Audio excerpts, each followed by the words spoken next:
Colin Cowherd goes on his show on Fox Sports 1, and if you follow me on Twitter, you certainly know that I am not a fan. So he has decided once again to just come to an irrational conclusion on two fronts. Brett Erlich and Jayar Jackson are here, and the best part about this is I already know what's coming, they don't. So let's take a look at what Collie said, and then we'll discuss. Fans always want their athletes to get paid. I always hear UFC fans, when's Dana White going to pay the athlete? You want a lazier athlete? What you want is an athlete fighting for his life in that octagon, fighting for his life in that ring with no complacency. Because it's very rare to find that in people.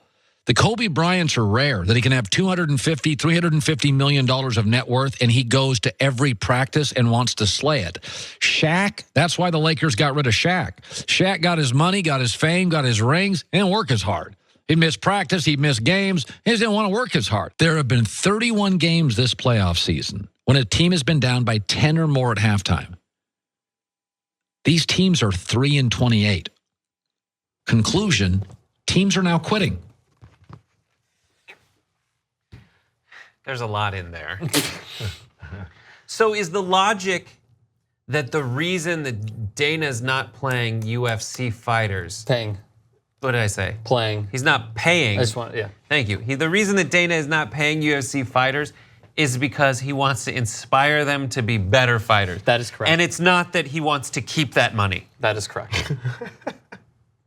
I think the reason, I would say the reason that he's not giving the money to people is because he prefers to have it. And those guys, out there would like to have the money, but it will continue to fight because they want to be champions, which would still happen if they had more money.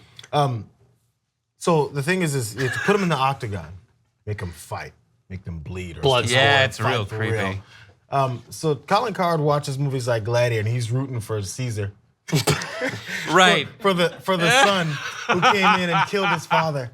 Well, comes in and is like, spoiler. I know what I'll do. Spoiler. Spoiler alert, Jesus. I know what I'll do. Let's have the games. Give me some slave gladiators. Yeah. That's what he needs. They need to be half fed and fighting for their lives. Send a couple tigers in the octagon to see what we can do with them. It does, because I bet that Colin got a paycheck or two.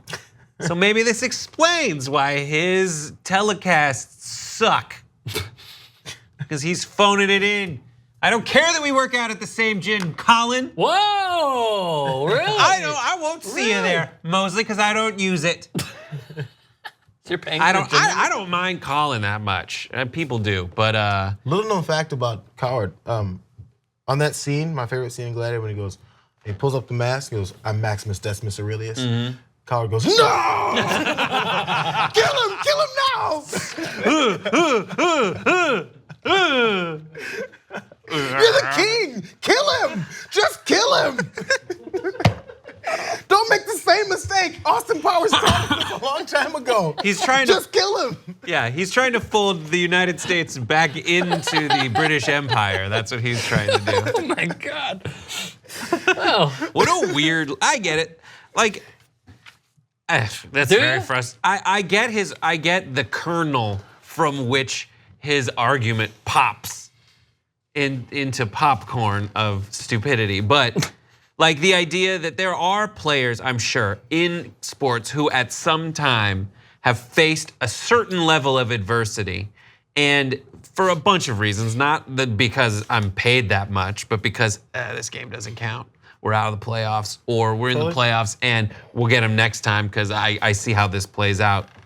I think it's like also I'm doing fine might factor into it. I'm sure it does. There's another part, because we talk about contract years when guys play a certain way. Right. They know they're on a contract season, they're gonna get paid. You know what's weird about this thing? Athletes are humans, and this thing that they do is their career. So when they think, hey, I'm gonna make sure my leg is still here next year, I think it's okay. Now, if you just go and cruise through your whole career and don't wanna do this anymore, just to get paid, that's where my beef comes. Cool, sure.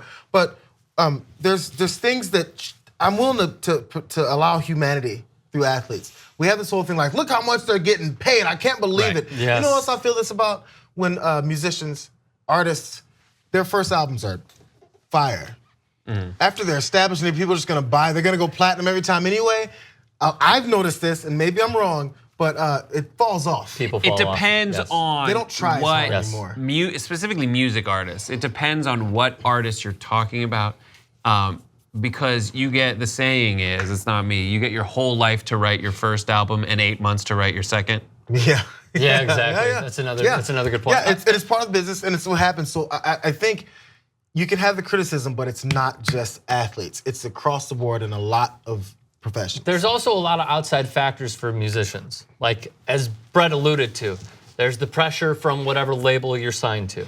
They put a time stamp on you, on when you gotta do it. You gotta work with certain people now, because we need to push with other people. And then it's like, well, I don't even gel with this person, but they're making me do it, so I have to do it. On top of that, what I appreciate, and why I've appreciated Kendrick for a while, is that he started with Section 80, which was a raw, unique sound from Compton, right? And then he went into Good Kid, Mad City, and he amped it up a little bit. And then he went on a completely different plane and went to Pimp a Butterfly. And it had more of a bluesy, jazzy, soulful feel, which I appreciated. And then he took a left turn and then put out Damn. Like, experimenting with other, experimenting with other composers, other genres, incorporating different instruments into your beats and in the way that you rap. I'm cool with that, for example, rap music. I'm cool with that. I'm fine with that. I'm okay with people exploring and experimenting a little bit as well.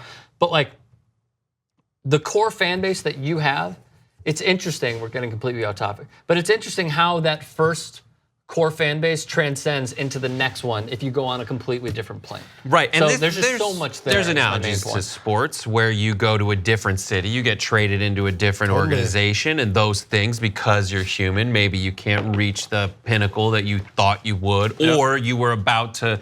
You know, in music, you try to look into one genre, but your label tells you can't. In sports, you're like, oh wow, now we're running a defense that I just don't fit into, but I'm here. More importantly, in offense, an offense that I'm. Certain things. It's all relative, and so I get you can complain about guys, but these serious analogies that they just don't. It's a rarity for an athlete to try. I think is ridiculous. Glad we're in agreement. Thoughts, comment section, subscribe to 2 Sports.